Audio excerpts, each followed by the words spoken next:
சுகபிரம்ம மகரிஷியின் சிலையை கல் வடிவில் பக்கத்திலேயே வச்சு மக்கள் எல்லாருக்கும் பிரச்சனை அப்படின்னு வந்த எல்லாருக்கும் உங்களுடைய முதல் கேள்வியான வீட்டுல சிலை வைக்கலாமா? ரூல் புக் இருந்திருந்தா குமார் குருஜி ஐயா அவர்களால அந்த விக்கிரகத்தை பக்கத்துல வச்சு அவ்வளோ பேருக்கு அவரை பத்தி எப்போ பேசினாலும் எனக்கு கண்ணு கலங்கும். ஏன்னா அவர் பக்கத்துல உட்கார்ந்து அந்த பிரசன்ஸ் எனக்கு என்னால எப்பவும் ரியலைஸ் பண்ண முடியும். சுகபிரம்ம மகரிஷியின் சிலை வீட்டுல வைக்கலாமா? வீட்டுல இருந்தா எப்படி வழிபாடு செய்யணும்? என்ன மந்திரம் சொல்லணும்? எவ்வளவு முறை சொல்லணும்? சிலை எவ்வளவு உயரம் இருக்கணும்? என்ன மெட்டீரியல்ல செஞ்சிருக்கணும்? படம் வைத்து வழிபடலாமா? என்ன பிரசாதம் வைக்கணும்? இந்த மாதிரி நிறைய கேள்விகள் எங்களுக்கு இருக்கு மேம். அதற்கு தெளிவான விளக்கம் நீங்க கொடுத்தா சிறப்பா இருக்கும் அப்படின்னு மெசேஜ் அனுப்பிச்சிருக்கீங்க. உங்களுக்கான பதில் தான் இந்த வீடியோல காத்துட்டு இருக்கு. தொடர்ந்து பாருங்க. இந்த சேனலை முதல் முறையாக பாக்குறீங்கன்னா நற்பவி யோகிராம் சரத்குமார் ரேகா த டாரட் குவீனின் அன்பான வணக்கங்கள். சுகபிரம்ம மகரிஷியின் சிலை எனக்கு பின்னாடி அழகா உட்கார்ந்துருக்கார். இவர் என்னோட வீடியோல எல்லா வீடியோஸ்லயும் நீங்க பார்த்துருப்பீங்க. பார்த்துட்டு இவர் யார் அப்படின்னு சொல்லுங்க மேம் அப்படின்னு கேட்டிருந்தீங்க. உங்களுக்காக ஒரு வீடியோவும் போட்டிருந்தோம். அந்த வீடியோ நீங்கள் இன்னும் பார்க்கல அப்படின்னா டிஸ்கிரிப்ஷனில் கொடுத்துருக்கேன், போயிட்டு பாருங்க. அந்த வீடியோவில் என்னோட டெஸ்டிமோனியல் சொல்லியிருந்தேன். அதாவது சுகபிரம்ம மகரிஷி என் வாழ்க்கையில் வந்ததுக்கு அப்புறம் என்னென்ன மாற்றங்கள் வந்தது அப்படின்னு. அந்த வீடியோவில் நான் பேசியிருக்கேன் அப்படின்னு சொல்றதை விட சுகபிரம்ம மகரிஷி என் வழியாக உங்க எல்லாருக்கிட்டையும் பேசியிருக்கார் அப்படின்னு தான் சொல்லணும். அந்த வீடியோ பார்த்துட்டு நிறைய பேர் சூப்பர் பாசிட்டிவான ஃபீட்பேக்ஸ் கொடுத்துருந்தீங்க. மிக மகிழ்ச்சி. அந்த ஃபீட்பேக்ஸ் எல்லாம் இங்கே உங்களுக்கு தெரியும், நீங்கள் பார்க்கலாம். ஹலோ, வணக்கம்மா. எப்படி இருக்கீங்க? எல்லாம் நல்லா இருக்கீங்களா? நீங்கள் லண்டன்ல இருந்து பேசுறது எல்லாமே எங்களுக்கு யூஸ்ஃபுல்லாக இருக்குது. நான் ரொம்ப பார்ப்பேன் உங்கள் பிள்ளை ஒன்று விடாமல் என்னால் முடிஞ்ச அளவு பார்ப்பேம்மா. நான் பாம்பேயில் இருக்கேன். இப்போ நீங்கள் இந்த அது என்னது கிளிக்குள்ளது போட்டிருந்தீங்களாம்மா, அது நான் ஒரு நம்பிக்கையாக தான் பார்த்தேன். பிறகும் எனக்கு கொஞ்சம் டவுட் இருந்துச்சு. இப்படி எல்லாமா கிளி வரும், கிளியை கும்பிட்டா அப்படிங்கிற மாதிரி இருந்துச்சு. ஆனால் எனக்கு ஒரே ஒரு நாள் கிளி ஒரு பையன் தோளில் போட்டு கொண்டு போகிறான். நான் வேலை செஞ்சுக்கிட்டு இருக்கேன் ஒரு டாக்டர்கிட்ட. வேலைக்கு வந்துக்கிட்டு இருக்கும்போது அந்த கிளி ஒரு பையன் தோளில் வச்சு கொண்டு போகிறான், ஒரு மராட்டி பையன். அது நான் திரும்பி பார்த்தேன். நான் அதை எதிரே பார்க்கல. இன்னைக்கு வேற தினாமும் யாராவது எனக்கு கிளியில குட் நைட் குட் மார்னிங் போடுறாங்கம்மா. எனக்கு அது ரொம்ப சந்தோஷமா இருக்கு. அதை உங்ககிட்ட தெரியப்படுத்துங்கிறதுக்காக தான் நான் வாய்ஸ் எஸ்எம்எஸ் போட்டிருக்கேன். இது நீங்க என்னைக்கு பார்ப்பீங்களோ பார்த்துட்டு எனக்கு ரிப்ளை பண்ணுங்கம்மா. ரொம்ப ரொம்ப நன்றி.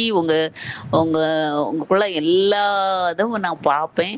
ஆனால் எனக்கு ஜிபே எல்லாம் அப்படியெல்லாம் எதுவுமே பண்ண தெரியாதுமா. பிள்ளைகள் வெறும் பொன் குழந்தைகள் கல்யாணம் முடிச்சு அங்கங்கே இருக்காங்க. எனக்கு ஜிபேக்குள்ளதெல்லாம் எனக்கு தெரியாது. நான் ரொம்பலாம் படிக்கல, 10 வரைக்கும் தான் படிச்சிருக்கேன். அதனால எனக்கு உங்கள் கிளாஸ் அட்டன் பண்ணணும், அதாவது எல்லாமே எனக்கு ஆசை இருக்குது. ஆனால் நான் பிள்ளைகிட்ட சொல்லி ரெக்கமெண்ட் பண்ணணும். அதனால எனக்கு கொஞ்சம் சங்கடமாக இருக்குது. ஆனால் உங்களுக்குள்ளது எல்லாமே ரொம்ப எல்லாருக்கும் உபயோகமாக இருக்குங்கிறதுல ரொம்ப சந்தோஷப்படுவேன். உங்களை பாராட்டதை விட உங்கள் அம்மா அப்பா உங்களை நல்லா ஒரு படிக்க வச்சு உங்களை ஒரு நல்ல லெவலுக்கு கொண்டு வந்திருக்காங்க. அவங்களுக்கும் ரொம்ப ரொம்ப நன்றி சொல்றேன். உங்களுக்கு ரொம்ப ரொம்ப நன்றிம்மா. கிளி உங்க வீட்டுக்கு வந்தது, எப்படி நீங்க சுகபிரம்ம ரிஷியிடம் பேசுனீங்க, அமேசிங்கான ரெஸ்பான்ஸ் கொடுத்துருக்கீங்க. மிக்க மகிழ்ச்சி. எல்லாருக்கும் அவருடைய ஆசி உண்டு. சுகபிரம்ம மகரிஷி அப்படின்னு சொன்னாவே எனக்கு 2 பேர் தான் ஞாபகம் வருவாங்க. குமார் குருஜி ஐயா அவர்களும் SV சேகர் சார் அவர்களும். குமார் குருஜி ஐயா அவர்கள் சுகபிரம்ம மகரிஷியின் சிலையை கல் வடிவில் பக்கத்திலேயே வச்சு மக்கள் எல்லாருக்கும் பிரச்சனை அப்படின்னு வந்த எல்லாருக்கும் ஃப்ரீயா நாடி ஜோதிடம் பார்த்து அவங்களுக்கு என்ன பிரச்சனை இருக்கோ அதற்கு தகுந்த மாதிரி அவங்களோட வாழ்க்கையில ஒளியை ஏற்றி வைத்தவர். அவர் எப்படி அப்படி செஞ்சார் அப்படின்னா அது சுகபிரம்ம மகரிஷியின் பிளஸ்ஸிங்ஸ் அவருக்கு. அடுத்ததாக எஸ்வி சேகர் சார் குமார் குருஜி ஐயா கிட்ட நாடி ஜோதிடம் பார்க்கும்போது சுகபிரம்ம மகரிஷியை பற்றி தெரிந்து இறுக்கமாக பிடிச்சிக்கிட்டாரு அவரோட வாழ்க்கையில். இதற்கான வீடியோ ரெஃபரன்சஸ் எல்லாமே உங்களுக்கு டிஸ்கிரிப்ஷனில் கீழே கொடுக்குறேன், நீங்கள் போயிட்டு செக் பண்ணி பாருங்க. எஸ்வி சேகர் சாரோட எல்லா ட்ராமாஸ்லையும், அது ஃபிசிக்கலாக எடுக்கிற ட்ராமாவில் ஸ்டேஜ் ட்ராமான்னு சொல்லுவாங்க, அங்கேயும் சீரியல் ப்ரொடக்ஷன்ஸில் வந்ததுலேயும் சுகபிரம்ம மகரிஷியை எல்லா 80s கிட்ஸும் பார்த்துருக்கீங்க அப்படின்னா கமெண்ட் செக்ஷனில் சொல்லுங்கள். சுகபிரம்ம மகரிஷின் வீடியோ பார்த்துட்டு இந்த சிலை எங்களுக்கு கிடைக்குமா அப்படின்னு நிறைய பேர் கேட்டிருந்தீங்க. அதை பார்த்துட்டு நிறைய சிலை செய்கிறவங்க, சிற்பங்கள் செய்கிறவங்க எல்லாரும் இப்போ இதை தயாரித்து மக்கள் கிட்ட கொண்டு போய் சேர்க்க ஆரம்பிச்சிருக்கீங்க. உங்களுக்கு நிச்சயமாக நிறைய பிளஸிங்ஸ் அவர்கிட்ட இருந்து கிடைச்சே தீரும். நம்பிக்கையோட மக்கள் கிட்ட கொண்டு போய் சேருங்க. உங்களுடைய முதல் கேள்வியான வீட்ல சிலை வைக்கலாமா? எஸ், தாராளமாக வைக்கலாம். சுகபிரம்ம மகரிஷி சிலை தான் நீங்க முதல்ல வைக்க போறீங்களா? இல்ல, ஏற்கனவே உங்க வீட்டுல நிறைய சிலைகள் இருக்கும், அல்லது மற்றவர்கள் வீட்டுல நிறைய சிலைகள் நீங்க ஏற்கனவே பார்த்திருப்பீங்க. கோடீஸ்வரர்கள் வீட்டுல மிக பிரம்மாண்டமான சிலைகள் இருக்கும். உண்மை, நிச்சயமாக. உங்களுக்கு பார்க்கணும் அப்படின்னா நீங்க கமெண்ட் செக்ஷன்ல சொல்லுங்க, உங்களுக்கு நாங்க ரெஃபரன்ஸ் லிங்க் கொடுக்குறோம், அதில் நீங்க போயிட்டு பாருங்க. சுகபிரம்ம மகரிஷி சிலை வீட்டில் வச்சா வித்தியாசமா ஏதாவது வழிபாடு செய்யணுமா? இல்லை. பூஜை அறையில் நீங்கள் எப்படி வழிபாடு செய்கிறீங்க? உங்கள் வீட்டில் சுத்தமாக வச்சுக்கிறீங்களா பூஜை அறையை? இல்லை க்ளீன் பண்ணாமல் அப்படியே விட்டுருவீங்களா? சுத்தம் செய்வீங்க தானே? அது மாதிரி தான் எந்த ஒரு சிலையாக இருந்தாலும் சரி, அது ஸ்பிரிச்சுவாலிட்டி ரிலேட்டடா, அது மகரிஷியாக இருந்தாலும் சரி, முருகனாக இருந்தாலும் சரி, வாராகியாக இருந்தாலும் சரி, எந்த சிலை வச்சிருந்தாலும் அல்லது போட்டோ வச்சிருந்தாலும் வழிபடுறதுக்குன்னு தான் பூஜை அறை வச்சிருக்கீங்க. அந்த பூஜை அறையை சுத்தமாக வச்சாதானே நல்ல எனர்ஜி வரும். பாலடைஞ்ச மாதிரி வச்சிருக்க முடியுமா? முடியாது இல்லையா?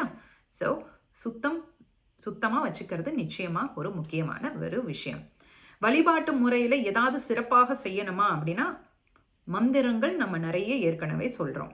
முருகனுக்கு வேல்மாறல் படிக்கிறோம், அந்த மாதிரி தான் சுகபிரம்ம மகரிஷிக்கும் ஒரு மந்திரம் இருக்குது, அதை நான் சொல்லித்தரேன். வேற ஏதாவது சிறப்பாக செய்யணுமா?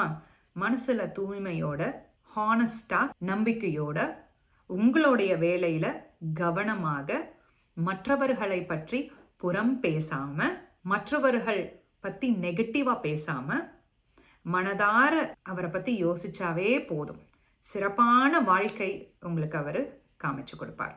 சிலையின் உயரம் எவ்வளவு இருக்கணும் அப்படின்னு கேட்டிருக்கீங்க. நீங்க சின்ன சிலையா வச்சுக்கலாம், பெருசா வச்சுக்கலாம், இன்னும் இதை விட கூட பெருசா வச்சுக்கலாம்.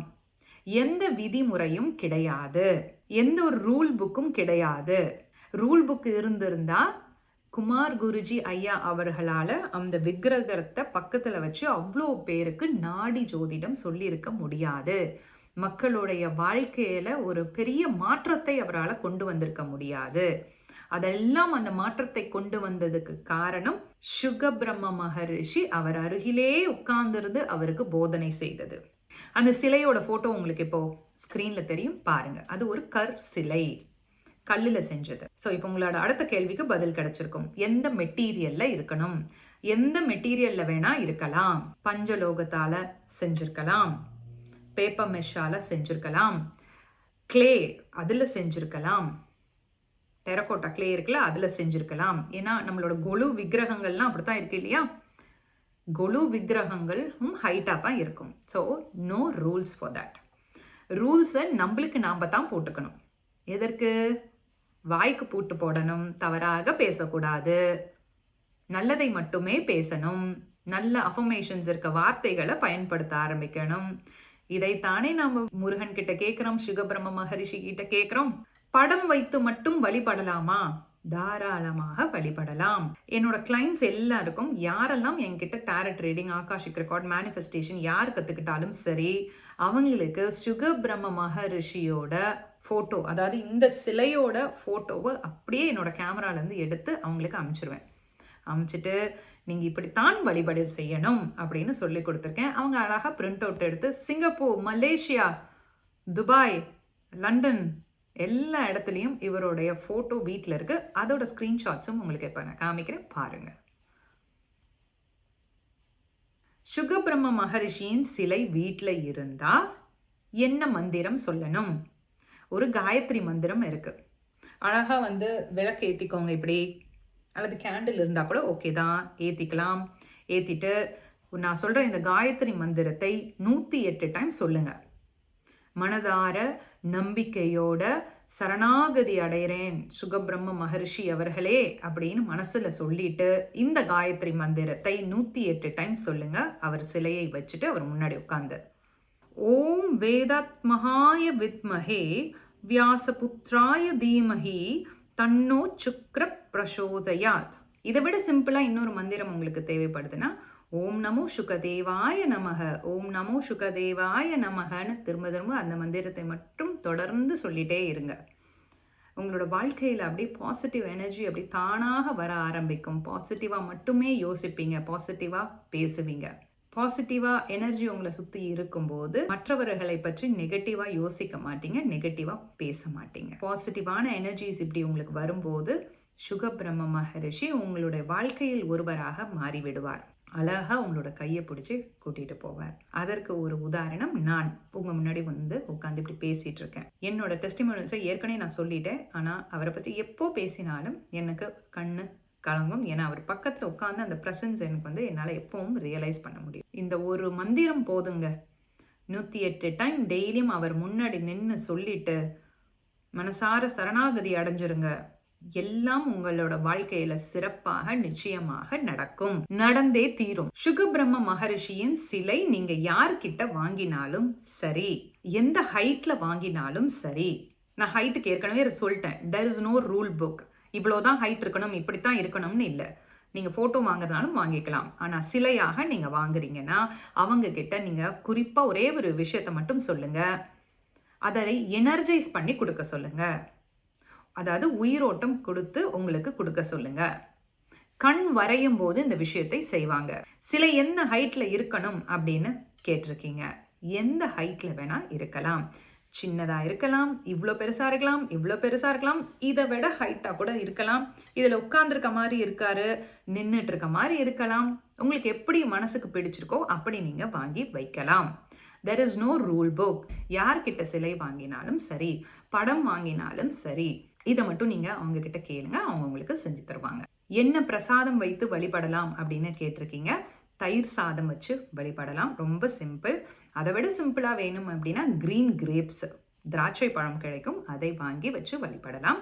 அதை விட சிம்பிளா வேணும் அப்படின்னா உலர்ந்த திராட்சை வச்சிருப்பீங்க இல்லையா வீட்டில், அதில் கொஞ்சம் அழகாக அவர் முன்னாடி வச்சுட்டு நல்ல மந்திரம் சொல்லிட்டு பிரார்த்தனை செஞ்சு உள் அன்போட மனதார அவரை ஏற்றுக்கிட்டு அவர்கிட்ட சொல்லிட்டு அதை எடுத்து நீங்கள் சாப்பிடுங்க. நல்ல ஒரு எனர்ஜி உங்களுக்கு, மறக்காமல் இருப்பீங்க அந்த நாள் முழுக்க. நம்ம யாரையும் தவறாக இன்றைக்கே பேசக்கூடாது, நல்ல சிந்தனை எனக்கு இருக்கணும், என்னோட வேலையில் நான் கவனமாக இருக்கணும், எனக்கு நிறைய வருமானம் வரணும், நல்ல சிந்தனையில் மாற்றம் வந்ததுனால ரொம்ப ஃபோக்கஸ்டாக இருப்பீங்க. உங்களை அழகாக வழி நடத்தி கூட்டிகிட்டு போவார்.